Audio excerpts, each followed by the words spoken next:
আসসালামু আলাইকুম ওয়া রাহমাতুল্লাহি ওয়া বারাকাতুহু। ইন্নাল হামদালিল্লাহ ওয়াসসালাতু ওয়াসসালামু আলা মান লা নাবিয়্যা বা'দা ওয়া আলা আলিহি ওয়া সাহবিহি ওয়া মান ওয়ালা আম্মা বা'দ।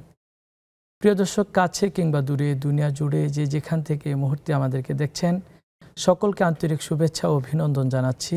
আপনাদের প্রিয় চ্যানেল নেক্সাস টেলিভিশনের নিয়মিত আয়োজন বেকমেন্স বিস্কিটস নিবেদিত ইসলামী জীবন বিধান। আজকে আমরা আপনাদের সামনে কথা বলবো নারীর প্রতি সহিংসতা রোধে ইসলাম, একটি গুরুত্বপূর্ণ বিষয়।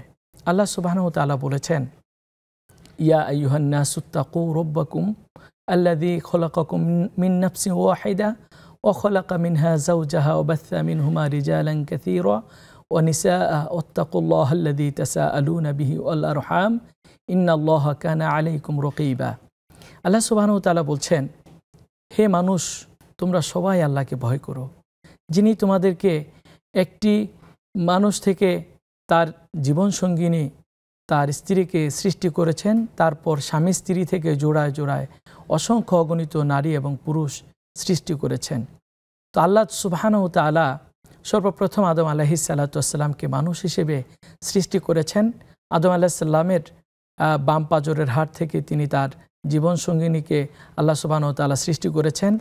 এরপর আদম এবং হাওয়া, বাবা আদম এবং হাওয়া আলাইহিস সালাতু ওয়াস সালামের মাধ্যমে আমরা পৃথিবীতে বংশ পরম্পরায় আগমন করেছি। সবাই আমরা আদম সন্তান। আল্লাহ সুবহানাহু ওয়া তাআলা আমাদেরকে দুনিয়াতে পাঠিয়েছেন পুরুষ এবং নারী হিসেবে। নারী হচ্ছে আমাদের মা, আমাদের বোন, আমাদের স্ত্রী এবং আমাদের কন্যা। নারীকে মর্যাদা দিয়েছেন ইসলাম। ইসলামে রয়েছে মা হিসেবে নারীর মর্যাদা। আল্লাহ সুবহানাহু ওয়া তাআলার হাবিব ঘোষণা করেছেন, মায়ের পায়ের নিচে রয়েছে সন্তানের বেহেশত। মাকে সর্বোচ্চ মর্যাদা দিয়েছেন। আল্লাহ তাআলা বলেছেন, ওয়াকাযা রাব্বুকা আল্লা তা'বুদু ইল্লা ইয়্যাহু ওয়া বিল ওয়ালিদাইনি ইহসানা ইম্মা ইয়াবলুগান্না ইনদাকাল কিবারা আহাদুহুমা আও কিলাহুমা ফালা তাকুল লাহুমা উফফিন ওয়া লা তানহারহুমা ওয়া কুল লাহুমা কাওলান কারীমা। আল্লাহ সুবহানাহু ওয়া তাআলা তার ব্যাপারে তিনি সিদ্ধান্ত ফয়সালা দেওয়ার পরে এরপরে বাবা মায়ের সাথে সদাচরণের কথা বলেছেন। এরপরে আমরা দেখি যে কন্যা হিসেবে আল্লাহ সুবহানাহু ওয়া তাআলা আমাদের বোনদেরকেও, আমাদের কন্যাদেরকেও নারী হিসেবে মর্যাদা দিয়েছেন, আমাদের বোনদের মর্যাদা দিয়েছেন, স্ত্রীদের মর্যাদা দিয়েছেন। আজকে আমাদের সমাজে আমরা নারীদের প্রতি যেই সহিংসতা দেখছি, ইসলাম তাদেরকে কীরকম মর্যাদা দিয়েছেন, এই বিষয়ে কথা বলার জন্য বরাবরের মতো আজকে স্টুডিওতে রয়েছেন উত্তরবাড্ডা ইসলামিয়া কামিল মাদ্রাসার স্বনামধন্য অধ্যক্ষ, বিশিষ্ট ইসলামী স্কলার শায়েখ ডক্টর আনোয়ার হোসেন মোল্লা হাফিজাহুল্লাহ। আসসালামু আলাইকুম ওয়া রাহমাতুল্লাহ। ওয়া আলাইকুম আসসালাম ওয়া রাহমাতুল্লাহি ওয়া বারাকাতুহু। শায়েখ, আপনি কেমন আছেন? আলহামদুলিল্লাহ, আল্লাহর মেহেরবানি। আপনি ভালো আছেন? আলহামদুলিল্লাহ। শায়েখ, আমরা আজকে কথা বলবো নারীর প্রতি সহিংসতা রোধে ইসলাম। তো আমরা এই বিষয়টা আলোচনা শুনবো। প্রিয় দর্শক, যারা আপনারা নারীর সহিংসতা রোধে ইসলাম কি বিধান দিয়েছে এই বিষয়ে সহ অন্য যে কোনো বিষয় জানতে আমাদের টেলিভিশনে দেয়া নাম্বারে কল করুন, অথবা নেক্সাস টেলিভিশন ইসলামিক এই ফেসবুক লাইভের পেজের কমেন্ট বক্সে আপনি আপনার প্রশ্ন তুলে ধরুন। আমরা আপনাদের যে কোনো প্রশ্নের উত্তর দেওয়ার চেষ্টা করবো ইনশাআল্লাহ। আমরা ফিরে যাচ্ছি আলোচনায়। শেখ, আপনি যদি আমাদের দর্শকদের উদ্দেশ্যে নারীর প্রতি আজকে সমাজে যেই সহিংসতা দেখা যাচ্ছে বা আমরা দেখতে পাচ্ছি, আসলে নারীকে ইসলাম কি রকম মর্যাদা দিয়েছেন, এই বিষয়ে যদি আলোচনা তুলে। ধন্যবাদ। আলহামদুলিল্লাহ ওয়াসসালাতু ওয়াসসালামু আলা রাসূলিল্লাহ ওয়া আলা আলিহি ওয়া সাহবিহি আজমাইন, আম্মা বা'দ। ইসলাম একটা কমপ্লিট কোড অফ লাইফ, একটা পরিপূর্ণ জীবন বিধান, এটা একটা সার্বজনীন বিধান। সকল মানুষের জন্য ইসলাম এসেছে। সুতরাং ইসলামের প্রত্যেকটা বিধানই যৌক্তিক, অর্থবহ এবং বাস্তবসম্মত। নারীর প্রতি সহিংসতা যে বিষয়টা আলোচিত হচ্ছে, এটা আসলে খুব অনাকাঙ্ক্ষিত, দুর্ভাগ্যজনক। ইসলামে তো নয়ই, অন্য কোনো ধর্মেই নারীর প্রতি সহিংসতা অনুমোদন করে না। ইসলাম নারীকে সর্বোচ্চ মর্যাদা দিয়েছে, আলহামদুলিল্লাহ। ইসলামের পূর্বে তদানীন্তন আরবে নারীদের অবস্থা খুবই করুণ ছিল। তাদের কোনো মানবিক মর্যাদা ছিল না। তাদেরকে ভোগ্য পণ্যের মতো ব্যবহার করা হতো। আলু পটল পেঁয়াজের মতো বাজারে তাদেরকে বেচাকেনা করা হতো, যাচ্ছে তা আচরণ করা হতো, তাদের নানাভাবে নিগৃহীত করা হতো। পরিবারে তাদের তেমন মর্যাদা ছিল না, সমাজে তাদের মর্যাদা ছিল না।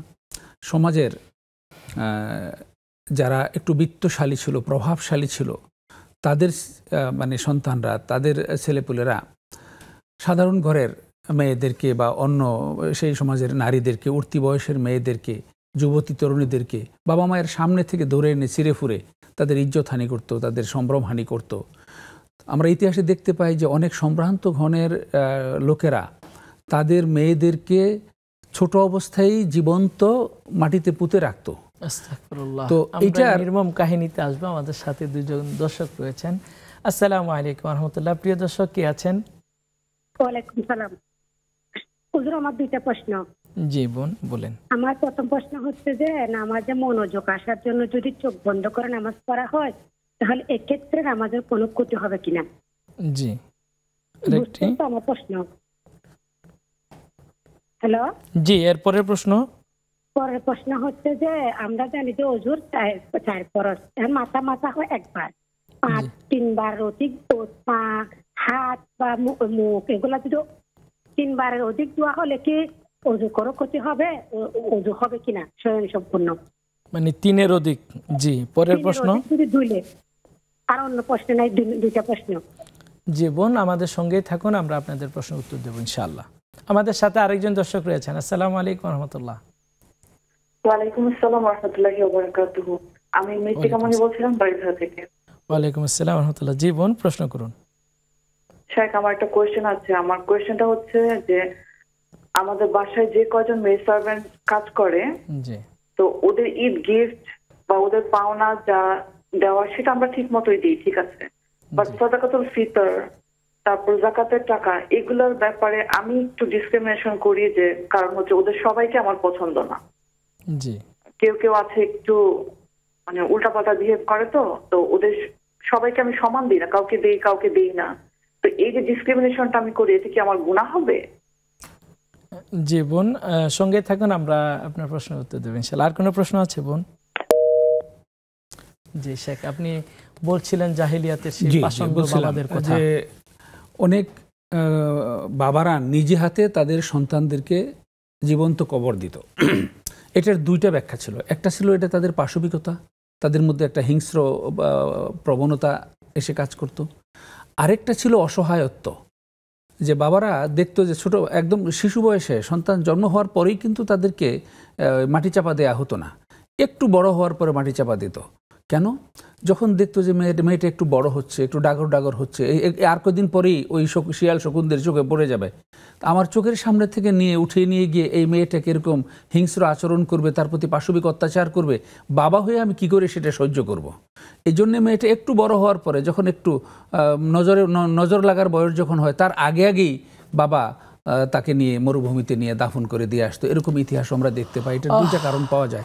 একটা হলো বাবার পাশবিকতা, পাষণ্ড, নির্দয়, নির্মমতা, আর একটা হলো অসহায়ত্ব, যে ওই সমাজের ওই হিংস্র লোকগুলোর কাছ থেকে এই মেয়েটাকে আমি বাবা হয়ে বাঁচাতে পারবো না, তার চেয়ে বরং তুই মরে যাওয়াটাই ভালো।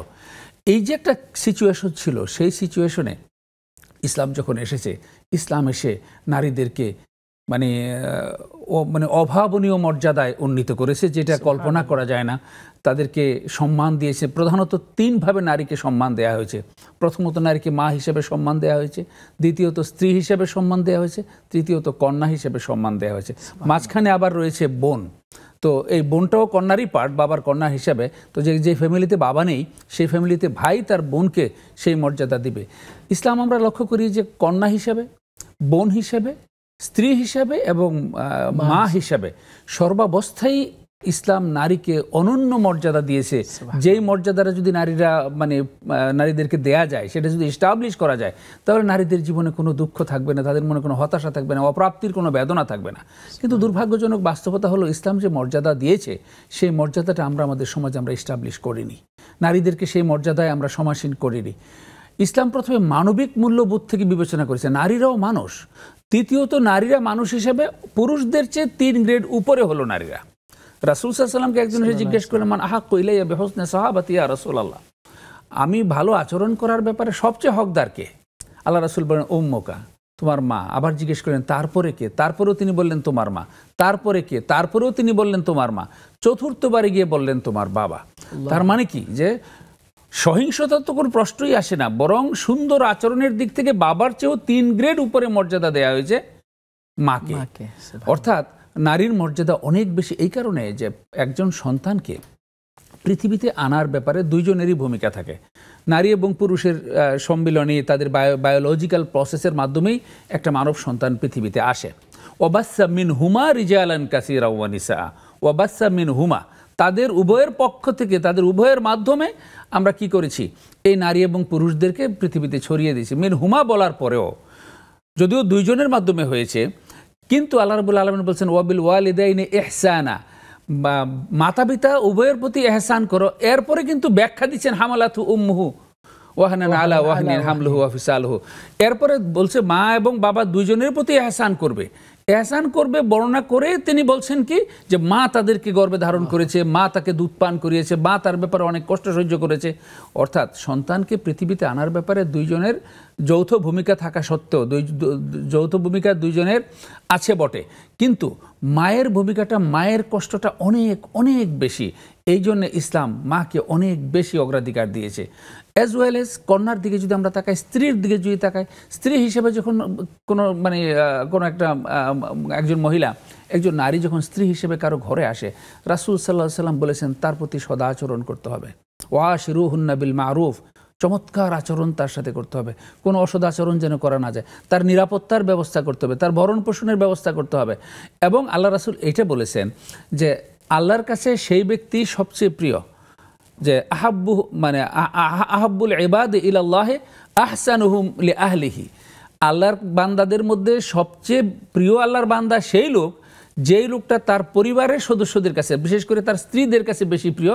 এরপরে বলেছেন ওয়া আনা আহাব্বুলি আহলি আহসানুলি আহলি, আমি আমার স্ত্রীদের প্রতি আজ। সুতরাং ইসলাম সহিংসতার তো প্রশ্নই আসে না। সম্মানজনক মর্যাদা দিয়ে ইসলাম রানীর মর্যাদা দিয়ে নারীদেরকে রেখেছে। এমনকি এই কথা বলেছে যে আমরা আসবো আপনার আলোচনা ইনশাআল্লাহ ছোট্ট একটি ব্রেকের পরে। প্রিয় দর্শক, সময় হয়েছে ছোট্ট একটি বিরতিতে যাওয়ার। বিরতির পর আবারও ফিরবো ইনশাআল্লাহ, ততক্ষণ আমাদের সঙ্গেই থাকুন।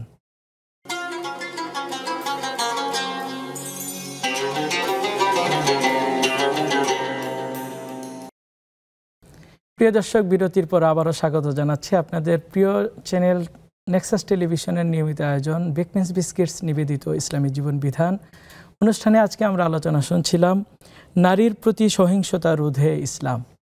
প্রিয় দর্শক, আপনার মনে থাকা যে কোনো ইসলামিক প্রশ্নের উত্তর জানতে আপনি আমাদের টেলিভিশনের দেওয়া নাম্বারে কল করুন, অথবা নেক্সাস টেলিভিশন ইসলামিক এই ফেসবুক পেজের কমেন্ট বক্সে আপনি আপনার প্রশ্ন তুলে ধরুন। আমরা আপনার প্রশ্নের যে কোনো প্রশ্ন উত্তর দেওয়ার চেষ্টা করবো ইনশাআল্লাহ। শেখ, আমাদের হাতে কয়েকটি প্রশ্ন এসছে, আমরা আগে প্রশ্নগুলোর উত্তর জেনে নেই। এক বোন প্রশ্ন করেছিলেন, নামাজে চোখ বন্ধ রেখে যদি সালাত আদায় করা হয় তাহলে কোনো গুনাহ হবে কিনা, বা সালাতের কোনো সমস্যা হবে কিনা? জি, ধন্যবাদ। নামাজে চোখ বন্ধ করাটা নামাজ ভঙ্গের কারণ নয়, কিন্তু নামাজের সৌন্দর্যহানি ঘটাবে। নামাজের সময় উত্তম হলো সেজদার জায়গার দিকে, দাঁড়ানো যখন অবস্থায় থাকবে তখন সেজদার জায়গার দিকে তাকিয়ে থাকা এবং বসা অবস্থায় মাথা নিচু করে রাখা, এটা হলো নামাজের মুস্তাহাব বা উত্তম আমল। আর যদি সেটা না করে বন্ধ করে রাখা হয় তাহলে এটা অপছন্দনীয় একটা আমল, যেটাকে আমরা মাকরু বলে থাকি সাধারণত। এটা না করা ভালো। তারপরেও যদি কেউ চোখ বন্ধ হয়ে যায় বা চোখ বন্ধ করে ফেলে, অথবা তার অনুভূতিটা, আবেগটা এরকম আসছে যে তেলাওয়াতটা করতেছে, তার আবেগটা চলে আসছে, তার চোখটা ইতিমধ্যে আবেগের কারণে বন্ধ হয়ে গেছে, এতে নামাজ নষ্ট হবে না, গুনাহ হবে না। জাযাকাল্লাহ খায়ের। আমাদের বোন আরেকটি প্রশ্ন করেছিলেন, অজুর যে ফরজগুলো রয়েছে, 4টি ফরজ, যেমন মুখমণ্ডল ধৌত করা, হাত ধৌত করা, পা ধৌত করা, মাথা মাসে করা, তো এগুলোর ক্ষেত্রে আমরা সবাই জানি যে 3 বার করা সুন্নাহ। বোন জানতে চেয়েছেন কেউ যদি 3 বারের অধিক করে তাহলে ওনার অজুর কোনো সমস্যা হবে কিনা? জি না, অজুর কোনো সমস্যা হবে না। 3 বারের বেশি যদি ওনার, প্রথমত যদি প্রয়োজন হয়, প্রথমবারে পানি যেটুকু নিয়েছেন হাত অল্প একটু ভিজেছে, দ্বিতীয়বার নিয়েছেন আরেকটু ভিজেছে, তৃতীয়বার নিয়েছেন যেটুকু ভিজেছে, এখনও তার শেষ হয় না, হাতের যেটুকু ভিজানো, কোনো পর্যন্ত ভিজানোর কথা, অল্প পানি নিয়ে তিনি করতেছেন, সেখানে হয় নাই, যদি তার 5 বার 7 বারও দেওয়া লাগে, যতক্ষণ তার এটা পুরোটা না ভিজবে ততক্ষণ পর্যন্ত তিনি দেবেন। কারণ যেটুকু ভিজানোর কথা এটুকু তাকে ভিজাইতে হবে, যে কয়বার লাগে। তবে সাধারণত যেখানে পর্যাপ্ত পানি থাকে সেখানে 3 বার দিলেই যথেষ্ট। এই জন্য 3 বারকে সুন্নাহ করা হয়েছে। এটা কিন্তু ম্যান্ডেটরি না যে 3 বারই করতে হবে, 3 বারের কম করা যাবে না, অথবা 3 বারের বেশি করা যাবে না। তার যদি প্রয়োজন হয় তিনি বেশিও করবেন। তবে খেয়াল রাখতে হবে, যেখানে পানির সংকট রয়েছে তো সেইখানে প্রয়োজনের অতিরিক্ত 3 বার হয়ে যাওয়ার পরেও আরও বাড়িয়ে করা, যেখানে অন্যদের অজুর সমস্যা হবে, অন্যদের গোসলের সমস্যা হবে, এরকম পানির সংকট যেখানে থাকে সেখানে বাড়িয়ে না করাটাই উত্তম হবে, কারণ আল্লাহ তাআলা অপচয়কে নিষেধ করেছেন। তো এখানে প্রয়োজনের অতিরিক্ত করাটা অপচয়ের পর্যায়ে পড়ে যাবে। যদি 3 বার হয়ে যায় এবং তার যতটুকু ধোয়া দরকার এবং যে পর্যন্ত পানি পৌঁছানোর কথা ওই পর্যন্ত যদি পানি হয়ে যায়, তাহলে অতিরিক্ত করার ক্ষেত্রে যদি পানির সংকট থাকে যে আমি ব্যবহার করলে অন্যরা পানির অসুবিধায় হবে, তাহলে না করাই ভালো। আর যদি পানির সংকট হবে না, যেমন পুকুর থেকে পানি নিয়ে তিনি, হাউস থেকে পানি নিয়ে তিনি ইয়ে করছেন, আবার পানি হাউজেই পড়ছে, পুকুরে পড়ছে, নদীর থেকে পানি নিয়ে করছেন, নদীতেই পড়ছে, এই ক্ষেত্রে যদি বাড়িয়েও করেন তাতে অসুবিধা নেই, তবে প্রয়োজন নেই 3 বারের বেশি। জাযাকাল্লাহ খাইর। আমরা আবারও ফিরছি শেখ, আমাদের সাথে একজন দর্শক রয়েছেন। আসসালামু আলাইকুম ওয়া রাহমাতুল্লাহি ওয়া বারাকাতুহু। আসসালামু আলাইকুম ওয়া রাহমাতুল্লাহ। হুজুর, আমি আব্দুল জব্বার বলছিলাম। জি আব্দুল জব্বার ভাই। জি, আমার 3টে প্রশ্ন আছে হুজুর। প্রথম প্রশ্নটা হচ্ছে, নবী করিম সাল্লাল্লাহু আলাইহি ওয়াসাল্লাম বলেছেন মায়ের পায়ের নিচে জান্নাত, ঠিক আছে, সঠিক, কিন্তু পিতাদের ব্যাপারে কিছু মেসেজ আছে কিনা যদি মুহতামিম আমাদেরকে জানাতেন পিতাদের বিষয়ে। মায়ের পায়ের নিচে জান্নাত, কিন্তু অনেকেই পায়ের নিচে জান্নাত মাকে জি। পরের প্রশ্ন যাচ্ছে যে নামাজে যে মাখরাজ, সূরাত পড়তে যে মাখরাজ, আমরা তো আলেম না, এই মাখরাজটা দাঁত দিয়ে তোর দিয়ে জিবাতে বলতে হয়, আমরা তো আসলে বলতে পারি না। আমরা আলহামদুলিল্লাহি রাব্বিল আলামিন, কোন মাখরাজ আমরা বুঝিনি, না বোঝার কারণে আমাদের নামাজটা হচ্ছে কিনা। আরেকটা প্রশ্ন আছে, ঈদের নামাজ ইমাম সাহেব নিয়ত করলে আমরা নিয়তটা প্রথমে বাঁধি, পরবর্তীতে অনেকে করে কি এরা বারবার যে নিয়ত করলে কি কেউ হাত ছাড়া কেউ বাঁধে, আমরা তো ইমামকে পিছন থেকে দেখতে পাই না। যদি দেখা যেতে প্রথমবার হাত বাঁধতে হবে, পরের বার কি বাঁধা লাগবে না ছেড়ে দেওয়া লাগবে, এটি প্রশ্ন। ওকে জি, আমাদের সাথে আরেকজন দর্শক রয়েছেন। আসসালামু আলাইকুম ওয়া রাহমাতুল্লাহ। ওয়ালাইকুম আসসালাম। জি বোন, প্রশ্ন করুন। আমার 2টা প্রশ্ন হুজুর। একটু টেলিভিশনের ভলিউমটা কমিয়ে নেন বোন। হ্যাঁ জি, ভলিউম কমিয়েছি। হ্যালো জি বোন, প্রশ্ন করুন। আমার 2টা প্রশ্ন। আমি সন্ধ্যায় যে ইফতার করার আগে ওযু করিয়ে ইফতার করিয়ে নামাজ পড়ি, তা কি সঠিক? ঠিক আছে? আর এর সঙ্গে আমরা যে তাহাজ্জুদ করি, 4টার সময় উঠি তাহাজ্জুদ করিয়ে, আবার আমার ছেলে আছে 19 বছর বয়স, তার সঙ্গে খাওয়া দাওয়া করি আবার নামাজ পড়ি, এটা কি ঠিক আছে? আচ্ছা, আরেকটা প্রশ্ন। জি, আরেকটা প্রশ্ন, আমি যে এখন আমি যে তারাবি করাই, আমি একটু ডাকিয়ে পড়ি, এটা কি আমার সঠিক, আমার নামাজ হবে? একটু শব্দ করে পড়ি, তো আমি পড়াই সাথে সাথে পড়ে, এটা কি আমার ঠিক আছে? আমাকে একটু বুঝিয়ে বলবেন। জি বোন, সঙ্গে থাকুন, আমরা আপনার প্রশ্নের উত্তর দেওয়ার চেষ্টা করবো ইনশাআল্লাহ। শেখ, আমরা অনেকগুলো প্রশ্ন ইতিমধ্যে পেয়েছি আলহামদুলিল্লাহ, আপনার থেকে আমরা জ্ঞান গর্ব উত্তরও পাচ্ছি। আমাদের এক বোন প্রশ্ন করেছিলেন, বাসার কাজের লোকদের যে হক রয়েছে, অর্থাৎ তাদের মাসিক বেতন, বোনাস, এটা তিনি ঠিকঠাক মতোই দেন, কিন্তু বাসার কিছু লোক আছে যাদের আচরণে তিনি সন্তুষ্ট না, তো তাদের ক্ষেত্রে তিনি জাকাতের অর্থ দেওয়ার ক্ষেত্রে 2-1 কাউকে দেন, কাউকে দেন না। এই বিষয়ের উত্তরটা আমরা জানবো, তবে একটি বিরতির পর। প্রিয় দর্শক, সময় হয়েছে ছোট্ট একটি বিরতিতে যাওয়ার। বিরতির পর আবারও ফিরে আসছি ইনশাআল্লাহ, ততক্ষণ আমাদের সঙ্গেই থাকুন।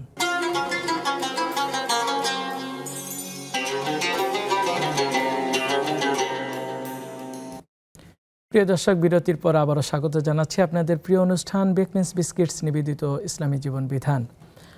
আমরা শুনছিলাম আপনাদের প্রশ্ন এবং উত্তর দেওয়ার জন্য আমাদের সাথে রয়েছেন উত্তর বাড্ডা ইসলামিয়া কামিল মাদ্রাসার স্বনামধন্য অধ্যক্ষ শাইখ ডক্টর আনোয়ার হোসেন মোল্লা হাফিজাহুল্লাহ। শাইখ, আমরা আপনার কাছে একটি প্রশ্ন রেখেছিলাম বিরতির আগে, সেই প্রশ্নটা আর উত্তর যদি দয়া করে দিতেন। জি, সেই প্রশ্নটা ছিল যে তিনি বাসার কাজের লোক যারা আছে তাদের বেতনাদি ঠিক মতো দেন, জাকাত ফিতরা এগুলো দেওয়ার ক্ষেত্রে কারো তাদের মধ্যে কম বেশি করতে পারবেন কিনা। জি, জাকাত ফিতরা এগুলো দেওয়ার কিছু হকদার ব্যক্তি রয়েছে। এই কাজের লোকদের মধ্যে যদি সচ্ছল কোনো ব্যক্তি হয় যে জাকাত খাওয়ার বা জাকাতের ক্যাটাগরিতে পড়ে না, তাহলে এমনি তাদেরকে দেওয়া যাবে না। কাজের লোক হলেই যে সবাই জাকাতের যোগ্য এমন তো নাও হতে পারে। এমন যদি হয় যে সে মানে জাকাতের ক্যাটাগরি অনুযায়ী সাহেবুন নেসাব, তার এমন পরিমাণ সম্পদ রয়েছে যে পরিমাণ সম্পদের কারণে তাকে জাকাত দেওয়া যাবে না, সে জাকাত পাওয়ার যোগ্য নয়, তাহলে তাকে বাদ দিতে হবে। আর বাকি যে কয়জন থাকবে যে জাকাত পাওয়ার যোগ্য, তাদেরকে উনি দিতে পারেন, তবে কাজের লোককেই দিতে হবে, এটা ম্যান্ডেটরি নয়। এক্ষেত্রে উত্তম হলো আল আকরাবু ফাল আকরাব, সবার আগে নিকটজন যারা আছে, তার আপন জনদের মধ্যে যারা আছে তাদেরকে দিয়ে উনি শুরু করবেন। তারপরে এর একটু দূরবর্তী যারা আছে তাদের দিবেন। তবে বাসার কাজের লোকগুলো প্রায়োগিক দিক থেকে তার খুব কাছের মানুষ, সেই হিসেবে তাদেরকেও তিনি দিবেন। সেটা সমানভাবেও দিতে পারেন, কম বেশি করেও দিতে পারেন, কয়েকজনকে দিলেন কয়েকজনকে দিলেন না সেটাও তিনি করতে পারেন। তবে খেয়াল রাখতে হবে সেটা প্রায়োগিকতা এবং বাস্তবতা বিবেচনা করে কম বেশি করবেন। আমার কোনো মানে আক্রোশ বা প্রতিহিংসার বশবর্তী হয়ে যেন আমি কম বেশি না করি। বোন যেটা বুঝিয়েছেন যে তাদের আচরণ বা তাদের মুআমালাতের ক্ষেত্রে তিনি সেটা যদি অসন্তুষ্ট হয়, সেটা যদি যৌক্তিক হয় তাহলে সেটা বিবেচনায় আনবেন। তার একটা আচরণে হয়তো কোনো একদিন একটা কাজের কথা বলেছেন, সেই কাজটা ঠিক মতো করে না, তার প্রতি একটা ক্ষোভ রয়েছে, ঠিক আছে আসতে তো সামনে রমজান, আমি তো জাকাত দিব, ঠিক আছে তোমাকে আমি দেখাই দিব জাকাতের সময়। এই যে ক্ষোভের বহিঃপ্রকাশ ঘটিয়ে বা এই ধরনের কোনো আক্রোশের বশবর্তী হয়ে কাউকে বঞ্চিত করাটা এটা সুন্দর হবে না। এটা না করে বরং প্রায়োগিক বাস্তবতা বিবেচনা করে যদি তার আচরণ আসলেই মনে হয় যে না তাকে দেওয়ার উপযুক্ত উনি মনে করেন না, তার মানে বিবেকের দিক থেকে তিনি মনে করেন না, বাস্তবতার দিক থেকে মনে করেন না, এখানে আমি জাস্ট শুধু এটুকু যোগ করেছি যে কোনো আক্রোশ বা প্রতিহিংসার বশবর্তী হয়ে যেন কোনো কিছু না করে, বঞ্চিত না করে। জাযাকাল্লাহ খায়ের শেখ। আমরা আবার আপনার কাছে আসছি, আমাদের সাথে একজন দর্শক রয়েছেন। আসসালামু আলাইকুম ওয়া রাহমাতুল্লাহি ওয়া বারাকাতুহু। প্রিয় দর্শক কে আছেন? ওয়ালাইকুম আসসালাম। জি বোন, প্রশ্ন করুন। হ্যাঁ, আমার প্রশ্ন ছিল রোজা রাখা অবস্থায় উযু করার সময় নাকে পানি না দিলে হবে কি না?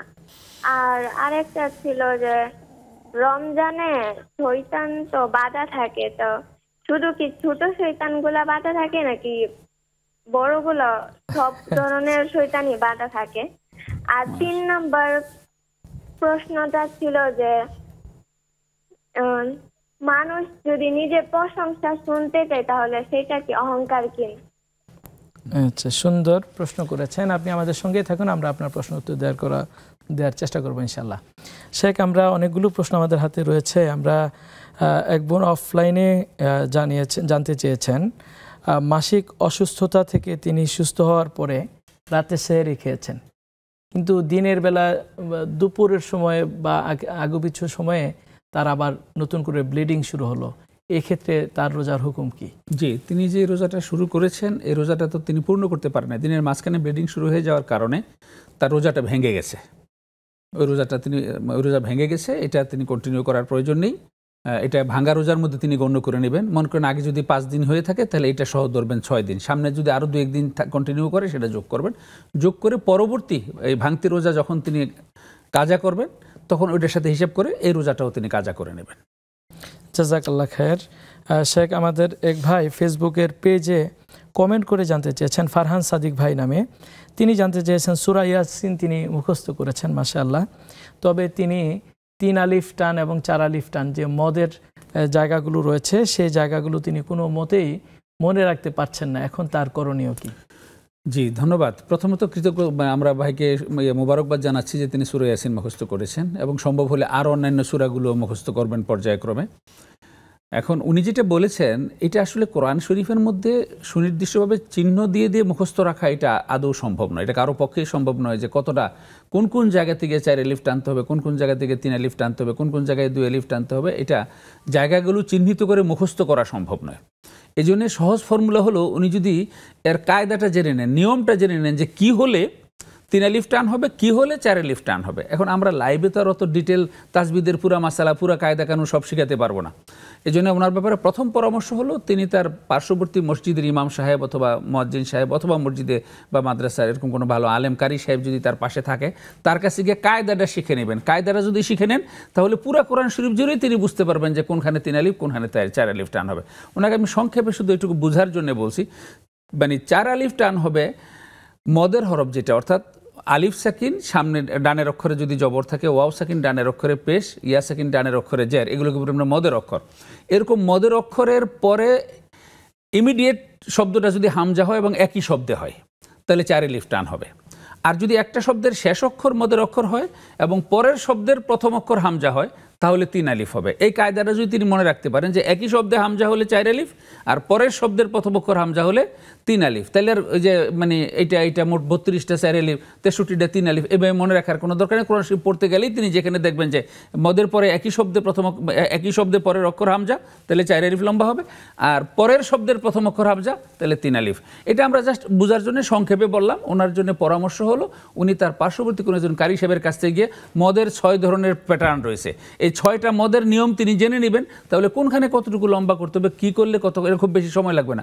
উনি 2 দিন যদি কোনো কারি সাহেবের কাছে যান, ওই 2 দিনই তাকে মদের এই কায়দা কানুনগুলো শিখিয়ে দিতে পারবেন। জাযাকাল্লাহ খায়ের। আমাদের ফেসবুক পেজে আরেকটি প্রশ্ন করেছেন মাহমুদুল হাসান ভাই নামে। তিনি প্রশ্ন করে জানতে চেয়েছেন তার বাসার পাশে একটি কুকুর রয়েছে, ওনার বাবা প্রতিদিন সেই কুকুরটাকে খাবার দেন, বাবা এই কুকুর পালনের কারণে কি গুনাহগার হবেন কিনা, না সেটা জানতে চেয়েছেন। বাড়ির পাশে একটা পশু আছে, সেই পশুটার প্রতি উনি একটা মানে সহমর্মিতাপূর্ণ আচরণ করেছেন, জীবে দয়া করেছেন, তো সুতরাং এটা তার একটা উত্তম আমল হিসেবে এটা গণ্য হবে, যদি এর মধ্যে অন্য কোনো ব্যাড ইন্টেনশন না থাকে। আর এই কুকুরটা যদি খারাপ না হয়ে থাকে, কুকুরটা যদি নোংরা না হয়, ময়লা আবর্জনা দুর্গন্ধ না ছড়ায়, কুকুরটা যদি ভালো কুকুর হয়ে থাকে, তাহলে এটাকে খাবার দেওয়ার কারণে গুনাহ হবে না, বরং তার বাবার সওয়াব হবে। জাযাকাল্লাহ খায়ের।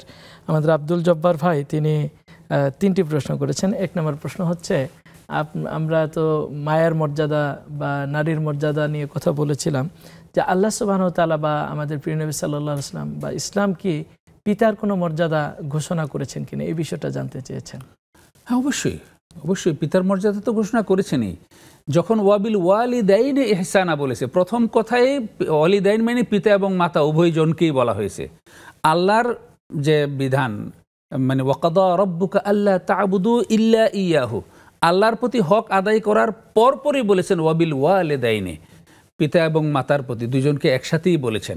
তারপরে আবার আলাদাভাবে ব্যাখ্যা করে মায়ের যে ইয়াগুলো আছে মানে কন্ট্রিবিউশনগুলো কী আছে মায়ের, সেগুলো বর্ণনা করেছেন। তো আবার হাদিসেও রাসূল সাল্লাল্লাহু আলাইহি ওয়াসাল্লাম বলেছেন রেদা রব ফি রাদাল ওয়ালিদ, আরেক হাদিসে ফি রাদাল ওয়ালিদাইন। একটাতে আছে যে পিতার সন্তুষ্টির উপরে হলো মানে আল্লাহর সন্তুষ্টি, আরেকটাতে আছে পিতা মাতা উভয়ের সন্তুষ্টিতে হলো আল্লাহর সন্তুষ্টি। আরও বিভিন্ন জায়গায় পিতার ব্যাপারে তো অবশ্যই বলা আছে, পিতা তো অবশ্যই পিতার মর্যাদাও আছে। এবং ওয়ালিদাইন যেখানে বলা হয়েছে, প্রত্যেকটা জায়গায় বিরুল ওয়ালিদাইনের কথা যেখানে বলা হয়েছে, রব্বির হামহুমা যখন বলা হয়েছে, প্রত্যেক জায়গায় পিতা এবং মাতা উভয়কেই অন্তর্ভুক্ত করা হয়েছে। জাযাকাল্লাহ খায়ের। আমাদের সাথে একজন দর্শক আছেন। আসসালামু আলাইকুম ওয়া রাহমাতুল্লাহ। প্রিয় দর্শক কে আছেন? আসসালামু আলাইকুম ওয়া রাহমাতুল্লাহ। প্রিয় দর্শক কে আছেন? ওয়ালাইকুম আসসালাম। জি বোন, শুনতে পাচ্ছি, আপনি প্রশ্ন করুন। আমার একটি প্রশ্ন, সেটি হলো যে আমার রোজা মানে সেহরি খাওয়ার সময় আমার ভাইয়ের মেয়ে, আমরা সব তাড়াহুড়া করছি, তাহাজ্জুদ পড়ছি, করার পরে ও উঠে যে আপনার কিছু খাবে না, শুধু পানি একটু খাবে, পানিটা মুখে দিয়েছে, খাচ্ছে, তখন আজান দিয়ে দিয়েছে। এই রোজা কি আমার ওর হবে না? এটা কি ওকে আগবার করতে হবে রমজান মাসের পরে? এটাই জানতে চাচ্ছি। আসসালামু আলাইকুম। আচ্ছা, ঠিক আছে বোন, আমাদের সঙ্গে থাকুন, আমরা আপনার প্রশ্নের উত্তর দেওয়ার চেষ্টা করছি ইনশাআল্লাহ। শেখ, আমরা আব্দুল জব্বার ভাইয়ের 3টি প্রশ্ন একটু উত্তর জেনেছি। আরেকটি প্রশ্ন তিনি করেছেন, মাখরাজ না বুঝলে নামাজ হবে কিনা? প্রথম কথা হলো, যদি শুদ্ধভাবে কোরআন তেলাওয়াত করতে পারে, যেমন আমাদের বাংলাদেশে বা আমরা যারা বাংলা ভাষায় কথা বলি, শুদ্ধ বাংলায় যারা বলি, অনেকেই কিন্তু ফোনেটিক্স জানি না। জি, শব্দের ধ্বনিতত্ত্ব সম্পর্কে কোনো ধারণাই আমাদের নেই। ধ্বনিতত্ত্ব কি, কোনটা কোন শব্দের ধ্বনিটা কি, কিন্তু আমি শুদ্ধ করে কিন্তু বলতেছি। ইংরেজি ফোনেটিক্স সম্পর্কে কিছুই জানে না, কিন্তু শুদ্ধ করে ইংরেজি বলতে পারে। মূল কথাটা হলো শুদ্ধ করে কোরআনটা পড়া। যদি শুদ্ধ করে কোরআন পড়তে পারে, তাহলে মাখরাজের এই কায়দা কানুন যদি তিনি নাও জানেন, কোনো অসুবিধা নেই, যদি তার পড়াটা শুদ্ধ হয়। কারণ এই ব্যাকরণগুলো জানলে মানে শুদ্ধ হওয়াটা তার জন্য একটু সহজ হয়। কিন্তু এমনি যদি কেউ মাস্ক করে মানে কোনো কায়দা কানুন ছাড়াই কারি সাহেবের কাছে পড়ে, ওস্তাদের কাছে পড়ে শিখে নেন, শিখে যদি এবং সেটা যদি শুদ্ধ হয়, তাতে নামাজের কোনো ক্ষতি হবে না, কোরআনের তিনি সওয়াব পাবেন। তবে কায়দা কানুনগুলো শিখে নেওয়াটা ভালো এই কারণে যে কায়দা কানুনগুলো জানা থাকলে তাহলে কনফিডেন্সটা বাড়ে যে আমি ভুল করছি না, নিজেই ওইটা বুঝতে পারবো। আর যদি ওরকম না জেনে কেউ শিখেন এবং তিনি যদি ভুল হয়ে যায় এবং সেই ভুলটা যদি ইচ্ছাকৃত কোনো ভুল না হয়, তাহলে সেই ভুলের জন্য নামাজেরও ক্ষতি হবে না। জাযাকাল্লাহ খায়ের। ভাই আরেকটি প্রশ্ন জানতে চেয়েছেন, ঈদের সলাতে তিনি ইমাম সাহেব থেকে অনেক দূরে দাঁড়িয়েছেন, তো প্রথম তাকবীরের পরে যে ইমাম সাহেব কি হাত বেঁধে রাখছে না ছেড়ে দিয়েছে, এটা তিনি বুঝেন না, তার মানে হচ্ছে তিনি জানতে চেয়েছেন ঈদের সলাতে হাত বাঁধার বা হাত ছাড়ার বা রফে আয়োদাইন করার সঠিক নিয়মটা কি? আসলে এটা তো মানে একাধিক মত সম্বলিত মাসালা। তো রফে আয়োদাইনের পক্ষে যারা, তারা প্রথম ওই তাকবীর যখন অতিরিক্ত 3টা তাকবীর যখন দেয়, তারা কিন্তু অতিরিক্ত 6 তাকবীর দেন। হ্যাঁ, তো সেই তাকবীরের সময় তারা কিন্তু প্রতিবারই হাত উঠান। তো আমাদের হানাফি মাযহাবেও কিন্তু হাত উঠানো হয়, কিন্তু প্রথম 3 বারে বাধা হয় না, বাধা হয় শেষবারে, অর্থাৎ ইমাম সাহেব শেষ তাকবীর দিয়ে যখন সূরা ফাতিহা পড়তে যাবেন তখন বাধা হয়। তো তিনি সামনের মানে ইমাম সাহেবের পিছনের কাতারে যারা যা করছে, এরপরের কাতারে যা করছে, এরপরের কাতারে যা করছে, এভাবে করে করেই তো ওনার কাছে উনি যেখানে গেছেন ওই পর্যন্ত তার সামনে যারা মানে আগের কাতারে যারা আছেন তারা কি করছেন সেটা দেখেই তিনি কিন্তু বুঝতে পারবেন যে মানে কয়টা ইয়া হয়েছে। আর যদি তাকবীরটা তিনি খেয়াল রাখেন যে ইমাম সাহেব কয়টা তাকবীর দিয়েছেন, প্রথম তাকবীর দেওয়ার পরে তিনি 3টা তাকবীর অতিরিক্ত দিবেন এবং তৃতীয় তাকবীরে হাত বেঁধে সূরা ফাতিহা তিনি পড়বেন। তো কোনো কারণে যদি ঘটনাক্রমে তার মনে নেই এই ব্যাপারে বাঁধতে, কিন্তু ইমাম সাহেব হাত বাঁধা, ইমাম সাহেব তাকবীর মানে সূরা ফাতিহা অলরেডি শুরু করে দিয়েছেন, তখনও যদি তিনি হাত বাঁধেন কোনো অসুবিধা নেই। হাত বাঁধাটা নামাজের কোনো ফরজ ওয়াজিব নয়। আমাদের মানে বিভিন্ন মাযহাবে এরকম রয়েছে, মালিকি মাযহাবের তারা হাত ছেড়ে দিয়েই নামাজ পড়ে। তো সুতরাং যদি উনি বাঁধতে মনে না থাকেন, তাহলে যদি দেখেন যে ইমাম সাহেব সূরা ফাতিহা শুরু করে দিয়েছেন, তখন তিনি হাত বেঁধে নেবেন, তো নামাজের কোনো ক্ষতি হবে না। প্রিয় দর্শক, সময় হয়েছে ছোট্ট একটি বিরতিতে যাওয়ার। বিরতির পর আবারও ফিরছি ইনশাআল্লাহ, ততক্ষণ আমাদের সঙ্গেই থাকুন।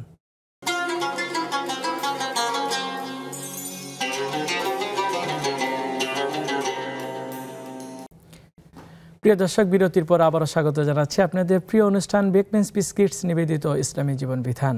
আমরা আপনাদের প্রশ্নের উত্তর শুনছিলাম এবং আলোচনা শুনছি আজকে নারীর প্রতি সহিংসতা রোধে ইসলাম।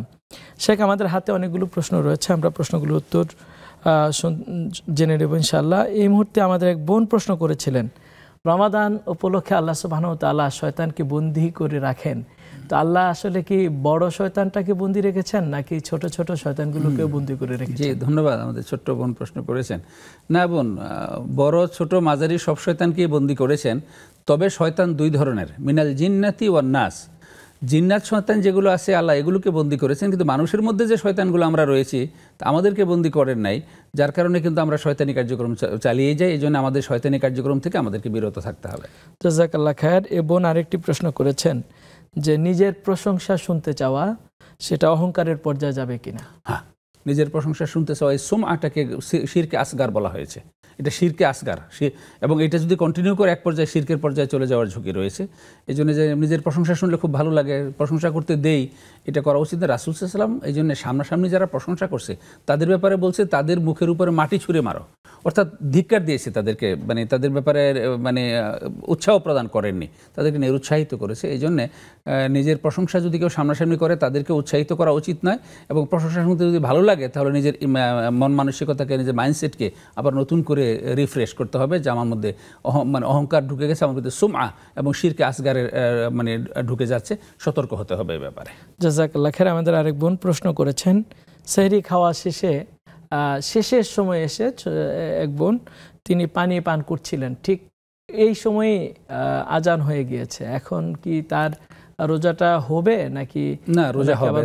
আজানকে তো আমরা স্ট্যান্ডার্ড ধরি না, স্ট্যান্ডার্ড ধরি সুবে সাদেক হওয়া না হওয়াকে। এখন কোন এলাকায় যদি আজান সুবে সাদেক হওয়ার পরে 10 মিনিট পরে আজান দেয়, যদিও আমাদের ঢাকা শহরে কিন্তু আজান কাটা টাইম মতোই দেওয়া হয়, তো এই জন্য যদি ওনার এমনটা হয়ে থাকে যে যখন তিনি পানি পান করছিলেন তখন আজানটা দিয়েছে, এই জন্য ওলামায়ে কেরামদের অধিকাংশই বলেছেন তার মানে যেই জিনিসটা তিনি খাচ্ছিলেন বা পান করছিলেন ওইটুকু তিনি খাওয়া শেষ করবেন, আজান হয়ে গেল। কারণ সূর্য বা সুবে সাদেকটা টপ করে সুইচ অন হওয়ার মতো নয়, এটা একটা দীর্ঘ প্রক্রিয়ার মাধ্যমে কিন্তু শেষ হয়। তো সুতরাং এটা শুরু হলেও এটা প্রক্রিয়াটা শেষ হইতে একটা সময় লাগে। এই জন্য ওলামায়ে কেরাম বলেছেন যে তার হাতে যে পানির গ্লাসটা ছিল এটুকু তিনি শেষ করবেন, হাতে যে লোকমাটা ছিল খাবারের এই লোকমাটা তিনি শেষ করবেন, তাতে রোজার কোনো ক্ষতি হবে না। জাযাকাল্লাহ খায়ের। আমাদের হাতে আরেকটি প্রশ্ন আছে। আমাদের এক বোন প্রশ্ন করেছেন, ইফতারের পূর্বে তিনি ওযু করেছেন, সেই ওযু করার পরে তিনি জিকির আসকার করেছেন, ইফতারি করেছেন, এরপরে একই ওযু দিয়ে কি তিনি মাগরিবের সালাত আদায় করতে পারবেন কিনা? হ্যাঁ, যদি এর মধ্যে ওযু না ভাঙে মাগরিবের সালাত আদায় করতে পারবেন, এশার সালাত আদায় করতে, তাহাজ্জুদ পড়তে পারবেন, তারাবি পড়তে পারবেন, সম্ভব হলে ফজরের নামাজ পর্যন্ত পড়তে পারবেন, কোনো সমস্যা নেই যদি ওযুটা না ভেঙে থাকে। আর যদি ওযু ভেঙে থাকে তাহলে আবার নতুন করে ওযু করতে হবে। জাযাকাল্লাহ খায়ের। বোন প্রশ্ন করেছেন, তিনি তার বাসাতে তারাবির সালাতের ইমামতি করেন, হয়তো এরকমই বুঝিয়েছেন যে তার সাথে আরও অনেকে নামাজ পড়ে, তিনি নামাজ পড়ান, তো তিনি উচ্চ আওয়াজে সূরা তেলাওয়াত করেন, এটা তার জন্য বৈধতা আছে কিনা? বা না, এই ব্যাপারটা আমাদের অন্যভাবে চিন্তা করতে হবে। আমাদের মানে ইসলামের যে বিধান, সেই বিধান হলো ইমামতিটা পুরুষদের দিয়ে করতে, পুরুষরা ইমামতি করবেন। যদি কোনো মহিলাদের জামাতও হয়, সেখানে কোনো মহিলা ইমামতি করবেন না, সেখানে অন্য কোনো একজন পুরুষ ইমামের পিছনেই তাদেরকে নামাজ পড়তে হবে, অথবা যেখানে পুরুষ ইমামতি করে নামাজ পড়াচ্ছে ওই জামাতে গিয়ে হাজির হতে হবে। মহিলারা একত্রিত হয়ে, মহিলা যদিও আমরা কিছুদিন আগে দেখেছি কোনো কোনো জায়গায়, পশ্চিমা দেশের কোনো কোনো জায়গায় ইসলামিক স্কলার আমাদের কিছু বোনেরা নিজেরা ইমামতি করে নামাজ পড়েছেন, কিন্তু এটা শরিয়া এটাকে অনুমোদন দেয় না। জাযাকাল্লাহ খায়ের। আমরা অনেকগুলো প্রশ্নের উত্তর আজকে আপনার মাধ্যমে জেনেছি। শেখ, আমরা আলোচনায় ছিলাম নারীর প্রতি সহিংসতা রোধে ইসলাম। আজকে আমরা দেখছি আমাদের সমাজে নারীদেরকে অবহেলা করা হচ্ছে, শিশু দর্শিতা হচ্ছে, নারীদেরকে ইপটিজিং করা হচ্ছে, ধর্ষণ করা হচ্ছে, নারীদেরকে হত্যা করা হচ্ছে। এই সহিংসতা রোধে আমাদের করণীয় কি? ইসলাম আমাদেরকে কি করতে উৎসাহিত করেছেন? জি, আমাদের মধ্যে সময় খুব বেশি নেই, সংক্ষেপে জাস্ট খালি কয়েকটা পয়েন্ট বলছি। প্রথমত, নারীদের মর্যাদা নিশ্চিত করতে, সম্মান দিতে হবে। আনজিলুন নাস আলা কাদরি মানাজিলিহিম, প্রত্যেকটা মানুষকে তার মর্যাদায় সমাসীন করো, সে যতটুকু মর্যাদা প্রাপ্য তাকে ততটুকু মর্যাদা দিতে হবে। নারীদের মর্যাদা ইসলাম যতটুকু দিয়েছে, সুউচ্চ আসন তাদেরকে দিয়েছে, সেই মর্যাদায় তাদেরকে মানে আনতে হবে। এই মাইন্ডসেটটা আমাদের করতে হবে। আমরা কিন্তু ধরেই নিয়েছি নারীরা হলো, আমাদের একটা বিশেষ একটা গোষ্ঠী রয়েছে যারা ধরেই নিয়েছে যে নারীরা হলো ভোগের জিনিস। নারীদেরকে আমরা দেখে মজা পাবো, তারা জামা কাপড় খুললে আমাদের সামনে আসবে, আমরা তাদেরকে দেখে মজা করব। নারীরা একটু দ্বিতীয় শ্রেণীর সুবিধা ভোগ করবে, তাদের সাথে যা ইচ্ছে তা আচরণ করা যাবে, তারা মুখ তুলে কথা বলতে পারবে না, তারা কোনো প্রতিবাদ করতে পারবে না। এগুলো নারীদের, হ্যাঁ মায়ের লোক তোমরা এত বড় কথা কিসের, এই যে মাইন্ডসেটটা, এই মাইন্ডসেটটা ইসলামী মাইন্ডসেট নয়, এটা ইসলাম অনুমোদন করেন। এই মাইন্ডসেট পরিবর্তন করতে হবে। নারীদেরকেও নারীদের মর্যাদায়, তাদের সম্মানের যে জায়গাটা আছে সেই জায়গায় তাদেরকে প্রতিষ্ঠিত করতে হবে।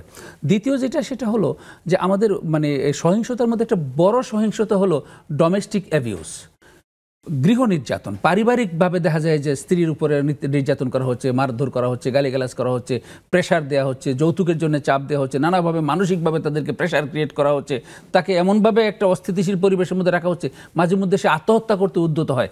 এই জিনিসগুলো একেবারেই হারাম, এগুলো ইসলাম অনুমোদন করে না। প্রত্যেকটা পরিবারের কর্তা যারা রয়েছে, পরিবারের দায়িত্বশীল যারা রয়েছে, তাদের এই ডোমেস্টিক অ্যাবিউজ থেকে বেরিয়ে আসতে হবে। এরপরে যেটা, সেটা হলো প্রত্যেকটা নারীর জন্য সমাজের কর্তব্য হলো, এই সমাজে যদি কোনো সহিংসতা হয়, সমাজের প্রতিটা আছে, তাদের এরকম এনভায়রনমেন্ট নিশ্চিত করে দিতে হবে যেন নারীদের প্রতি কোনো সহিংসতা হতে না পারে। এই জন্য কয়েকটা মৌলিক কাজ আমাদের অবশ্যই করতে হবে। এর মধ্যে একটা হলো স্কুল, মাদ্রাসা, কলেজ, বিশ্ববিদ্যালয়, এমনকি বিভিন্ন কর্মক্ষেত্র, প্রত্যেকটা জায়গায় নারীদের সেপারেট সুন্দর ব্যবস্থাপনা তাদের থাকতে হবে। তাদের লেখাপড়ার জন্য মানে সেপারেট ব্যবস্থাপনা, তাদের ওয়াশরুমের সেপারেট ব্যবস্থাপনা, তাদের কমন রুমের সেপারেট ব্যবস্থাপনা, অর্থাৎ নারীদের জন্য আলাদা সুন্দর ব্যবস্থাপনা নিশ্চিত করতে হবে, যাতে করে তারা সেখানে সসম্মানে তাদের স্বীয় মর্যাদার সাথে তারা সেখানে থাকতে পারে। প্রত্যেকটা কর্মস্থলে কর্মজীবী নারীদের জন্য সেপারেট সুন্দর ব্যবস্থা রাখতে হবে, যেখানে তারা সম্মানের সাথে, মর্যাদার সাথে তারা সেখানে কাজ করতে পারে। এই ব্যাপারগুলো নিশ্চিত করতে হবে প্রথমত রাষ্ট্রীয় কার্যক্রমে। এরপরে অন্যান্য যে সমস্ত কর্পোরেট সেক্টরগুলো রয়েছে, যে কর্পোরেট সেক্টরে যারা নারী কর্মীদের নিয়ে যারা কাজ করে, অনেক কর্পোরেট সেক্টরে দেখা যায় নারী কর্মীদের যথাযথ ওরকম সুন্দর ব্যবস্থা নেই। তো সুন্দর ব্যবস্থা না থাকার কারণে তারা যথেষ্ট ঝুঁকির মধ্যে তারা থাকে। এই ব্যবস্থাটা যদি আমরা যদি চাই যে নারী কর্মীদের দিয়ে আমরা কাজ করাবো, আর নারী কর্মীদেরকে বাদ দিয়ে তো রাষ্ট্রের উন্নতি করা সম্ভব নয়, কারণ আমাদের প্রায় অর্ধেক নারী, কম বেশি অর্ধেক নারী। তো অর্ধেক জনসংখ্যাকে যদি আমাদের উন্নয়নের গতিধারা থেকে, উন্নয়নের এই কর্মসূচি থেকে তাদেরকে পিছিয়ে রাখি, তাহলে জাতীয়ভাবে অগ্রগতি সম্ভব নয়। তাদেরকে এই কর্মে সম্পৃক্ত করতে হবে, কিন্তু তাদেরকে কর্মে সম্পৃক্ত করার জন্যে অবশ্যই তাদের উপযুক্ত এনভায়রনমেন্ট নিশ্চিত করতে হবে, তাদের সেপারেট ব্যবস্থা করতে হবে, তাদের নামাজের ব্যবস্থা রাখতে হবে, তাদের ওয়াশরুমের ব্যবস্থা রাখতে হবে, তাদের রেস্টের ব্যবস্থা রাখতে হবে। এমন যেন না হয় ছেলেমেয়ে একসাথে বসে রেস্টের হচ্ছে, ছেলেমেয়ে একসাথে বসে তাদের কাজবাজ করতে হচ্ছে, একই লাইনে বাথরুম 10টা দিচ্ছে, এখানে ছেলেরাও যাচ্ছে, মেয়েরাও যাচ্ছে। এই জাতীয় ব্যাপারগুলো আমাদের যদি করা যায়, তাহলে আমাদের এই যে মানে সহিংসতা মানে এগুলোর প্রতিরোধমূলক ব্যবস্থা হবে। Prevention is better then cure. আমাদের এই প্রিভেন্টিভ এই মেজারগুলো যদি আমরা নিতে পারি, তারপরে অবশ্যই এগুলো দেখা যাবে নারীরা অত্যন্ত স্বাচ্ছন্দ্যে তারা কাজ করতে পারে।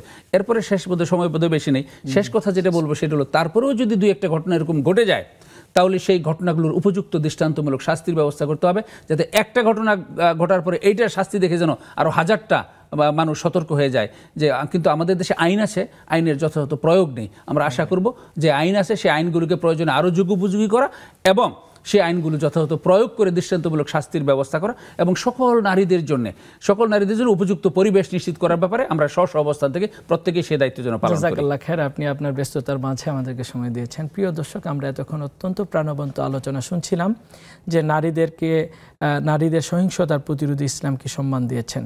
নারীদের স্বাধীনতা মানে এই নয় যে তার খোলামেলা পোশাক নিয়ে পুরুষের সামনে উদ্ভটভাবে চলাফেরা করবে। নারীদের স্বাধীনতা মানে এই নয় যে নারী যেখানে সেখানে মাদক সেবন করবে অথবা স্মোকিং করবে। নারীর মর্যাদা হচ্ছে নারীকে তার প্রত্যেকটা জায়গায় সম্মান দেয়া।